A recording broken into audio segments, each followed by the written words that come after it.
नमस्कार बंधुरा चम्पास किचेने सबाइके स्वागत जानाई। आजकेर रेसिपि हच्छे काँचा आमेर टक। प्रचंड हाঁসফাঁস गरम पड़ते किन्तु शुरू हये गेछे आर एई समय खाওয়ার शेष पाते एकटुखानी टक थाकले खेते बेश भालोई लागे। खूब सहजेई रान्नाटा कि करे करी चलो ता चटपट देखे नेওয়া যাক।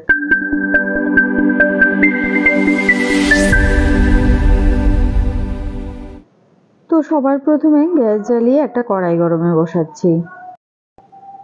गरम कड़ाईते एबारे दिচ্ছি 1 टेबिल स्पून सर्षेर तेल। खूब सामान्य तेल मशलातेई किन्तु एई रान्नाटा हये जाय। गरम तेले दिচ্ছি একটা শুকনো লঙ্কা আর একটা তেজপাতা। लो फ्लेमे 4-5 सेकेंड नाড়াচাড়া করে লঙ্কাটাকে কালো করে ভেজে নিচ্ছি।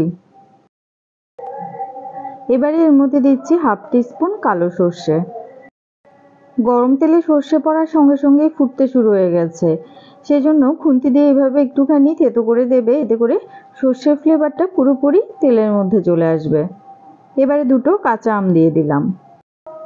আমের খোসা এবং আটি ছাড়িয়ে লম্বা লম্বা করে কেটে নিয়েছি। একদমই কচি আম একটুখানি তেলের মধ্যে নাড়াচাড়া করে নিয়ে এর মধ্যে দিয়ে দেব স্বাদমতো নুন আর হলুদ গুঁড়ো। 1 टीस्पून নুন দিচ্ছি আর দেব হাফ टीस्पून হলুদ গুঁড়ো। আমাদের চ্যানেল চম্পাস কিচেনের রেসিপিগুলো যদি তোমাদের ভালো লাগে তাহলে অবশ্যই চ্যানেলটাকে সাবস্ক্রাইব করে নেবে এবং পাশে থাকা বেল আইকনটাকে প্রেস করে দেবে। এতে করে যখনই আমি নতুন ভিডিও আপলোড করব সাথে সাথে নোটিফিকেশন তোমাদের কাছে পৌঁছে যাবে। কথা বলতে বলতে এদিকে আমগুলোকে নুন আর হলুদের সাথে ভালো করে মিশিয়ে কিছুক্ষণ ভেজে নিয়েছি। এবারে এটাকে লো ফ্লেমে 5 মিনিটের জন্য ঢেকে দিলাম। এর মধ্যে দেখো আমগুলো কিন্তু বেশ সুন্দর ভাজা ভাজা হয়ে গেছে। একটুখানি নাড়াচাড়া করে নিয়ে এর মধ্যে দিয়ে দেব দুটো টমেটো কুচনো। কাঁচা আমের সাথে একটুখানি পাকা টমেটো দিয়েছি, এতে টকটা খেতে বেশ ভালো লাগবে। সবকিছুকে একবার ভালো করে মিশিয়ে নিয়ে আরো 2-3 মিনিটের মতো নাড়াচাড়া করে নিচ্ছি। একটুখানি টমেটোটা মজে আসলেই এর মধ্যে চিনি দিয়ে দেব।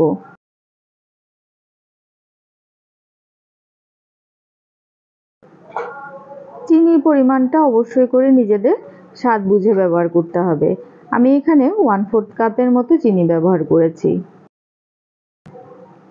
চিনি দেওয়ার পরে আরো একটু কষিয়ে নিচ্ছি। দেখো টমেটো কিন্তু এরই মধ্যেই নরম হয়ে গেছে। একটুখানি খুন্তির সাহায্যে টমেটো আর আমের কয়েক টুকরো গলিয়ে দিচ্ছি, এতে করে টকটা বেশ ঘন হয়ে যাবে।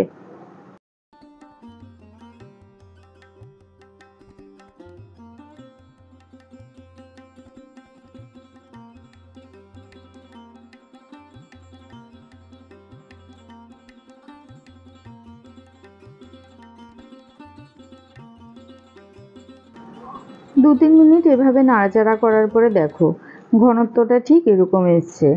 এই সময় এর মধ্যে দিয়ে দিচ্ছি 1.5 কাপ পরিমাণ জল। কেউ যদি চাটনি হিসেবে খেতে চাও সেক্ষেত্রে এরকম থকথকে অবস্থাতেই নামিয়ে নেবে। আমি যেহেতু পাতলা টক তৈরি করছি তাই একটুখানি জলের পরিমাণটা বেশি ব্যবহার করলাম।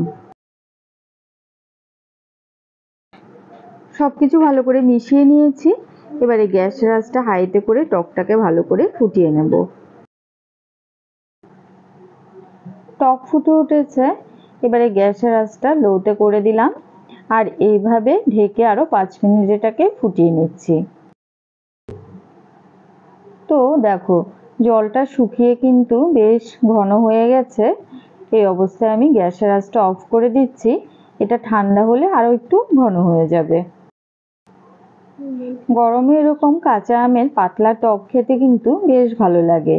তো বন্ধুরা আজকের এই সহজ সরল ঘরোয়া পদ্ধতিতে তৈরি করা টকের রেসিপিটা কেমন লাগলো অবশ্যই কমেন্ট করে জানাবে। ভালো লাগলে লাইক করবে আর তোমার বন্ধুদের সাথে ভিডিওটাকে শেয়ার করতে কিন্তু একদম ভুলবে না।